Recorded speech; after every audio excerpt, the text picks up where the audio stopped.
Was there a moment in particular that you kind of realized, wow, this thing's really taking off? I think it was going to ComicCon the first season, walking out into our first panel that we'd ever done. None of us, Jordan Gavaris, Dylan Bruce, and I had never done a panel at ComicCon, and to walk out and have this sort of wall of love come at you, it was really overwhelming. We were all kind of like trying not to cry because it was just amazing to finally meet the people who are watching the show, and to feel that sort of response. Because in TV, you're sort of working in this bubble, and you just sort of, you're in a studio for 4 months and you don't realize that anyone's going to see it. So to have that response felt way more personal than any kind of other thing, And we got to speak with them kind of on an individual basis and hear stories about why they connected to the characters, or why the characters meant something to them or allowed them to be themselves. And that's really encouraging. And what did you hear? I mean, what do you think it is? Whether based on what you heard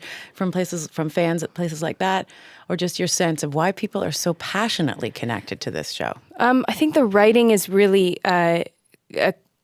I think the writing gives a lot of credit to people, and it doesn't put them in one category, and it doesn't force them to be good or bad. It's the writers are really brave in terms of allowing for the characters to shift and to be complex and to be shaded with all kinds of nuances and not just be one thing. And I think, on our show, we sort of play with this idea of these archetypes of what a woman could be, and we sort of bust those down and destroy them and do the opposite. And that, I think, is what a lot of young women have seemed to responded to, whether it's Cosima's sexuality being sort of the least important part of who she is, and her intellect and her love of people and her fascination with science and the world is way more, it's her, right? It defines her more than her sexuality. Totally. That's sort of, it's just a given. It's just who she is. It's not the defining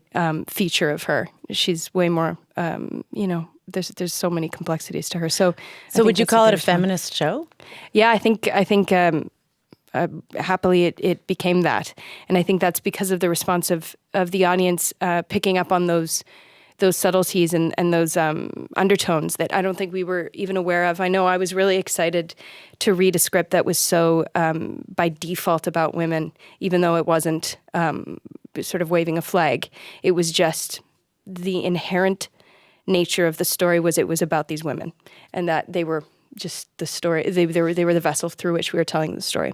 So, and by doing that, it sort of became a feminist show, and I think we've really taken that on since and tried to uphold that. It's something so many female actors crave, is those complex, subtle, nuanced, real female roles, and you've got up to 9 of them on a given day. Yeah,